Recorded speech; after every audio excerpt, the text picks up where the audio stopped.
Hello everyone, here with head coach Mike Grossner to preview the upcoming game against St. Francis at 11 a.m. on Saturday morning. Coach, coming off a big win last week, kind of talk about how the team's getting ready for this week and what you can carry over from that last game. Yeah, once you get it this time of the year, Kyle, it's, you move on. You win and you quickly forget and you're on to the next opponent. And these opponents aren't familiar. Luckily, this week we have an opponent that we know pretty well. We played them in 2012 in Fort Wayne and got nipped there, and then turned around and played them in 16 in Florida in the championship. And we're well aware of the program we're playing and how good they are, and we have high respect for them, but it's nice to know something about your opponent at this time of year. For sure, and last week, team overcame a lot of adversity throughout the game in many different ways, but talk about how important that is to have a team that can come through in those kind of situations. Yeah, you never know. We were young to start the year. I think we're gaining a lot of valuable experience through this journey. Last week, it just felt on the sideline that we were going to win the game. Bethel University is a great football program.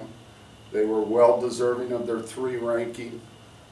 They were very hard to handle, as far as offensive threats.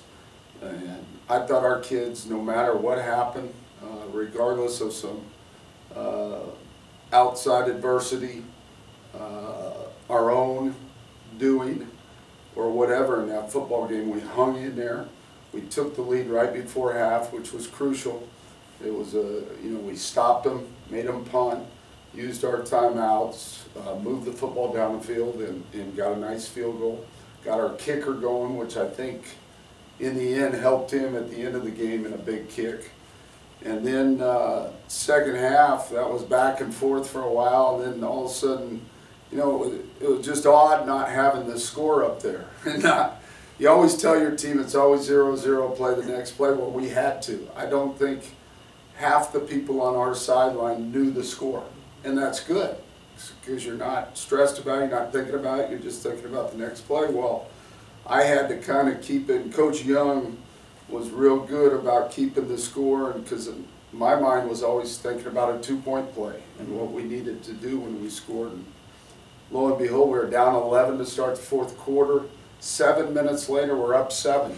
And you look up and you go, okay. You kind of breathe a sigh of relief. Okay, we're at a normal score, because it was always 5, 11. It was different.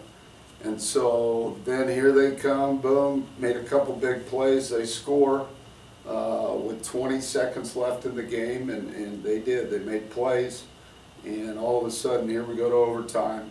And I felt good about our team. We had nothing on the sideline of, we're ready to go. Let's just keep playing.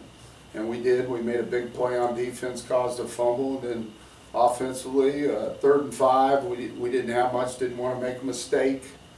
And what we did was center the ball and let our kicker get us out of Tennessee, and he did. It was just a fantastic game from our program standpoint, I think a fan standpoint. If you weren't involved as a coach and lost a few years of your life watching it, it was a great football game to be a part of. Absolutely. And this Saturday you take on St. Francis at 11 a.m. Central Time, 12 p.m. Eastern Time. Right now they rank 1st in the country in stopping the run. How important is it for you guys to get the run game going early? Yeah, you got to run the ball to win. And I think last week we did a pretty good job against a good defensive front. It's going to be tough sledding Saturday. The weather could be a big factor, but I like the way we're playing offensively. We're kind of hitting on all cylinders and able to do a few things, and formation-wise and pass game-wise, and so I feel good about the plan we have intact early in the week. And then defensively, we're going to have to stop the run. I think they're going to come downhill at us, and it's going to be another great matchup. And the quarterback for St. Francis, Matt Crable, he's thrown for over 2,300 yards this year. What do you guys need to do to kind of slow him down a little bit? you know, watching him throughout the season, he's kind of grown up, looks like. He's a sophomore. You know, they had the young man that's coaching for him now that we played against. There was a 3-year, I think he was player of the year, or 3 different years, and really good player. So anytime you're breaking in a new guy, you have some angst. Well, it looks like he's playing at a pretty high level. Like you said, he's 6'3", 220, 230. And what pops off on film is he's athletic. He can pull it down and run and hurt you with his legs. So we've got to be aware. We've got to have real disciplined rush lanes and make him sit in there and throw the football. And on Monday, the conference announced that you guys had 21 all-conference winners, 8 on the first team defense. Kind of talk about how awesome it is to get recognition for some guys that deserve it. Yeah, if you look at our team, you know, we're senior oriented on defense, and those guys got the accolades, of course, well deserving. You know, we have some great linebacker play. We have some really good D-line play, especially off the edge. I think our secondary play has been real consistent, and I thought the awards that were given were good, fair, and then offensively, the guys that got recognized deserved it. You know, every once in a while, there's a guy out there that, yeah, probably should have got something and didn't.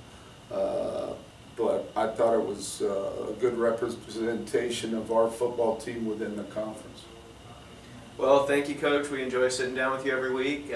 Be sure to tune in on BakerWildcats.com for the game on Saturday, or follow Tom Hedrick and Brian Boyle at www.bakerradio.org. Thank you.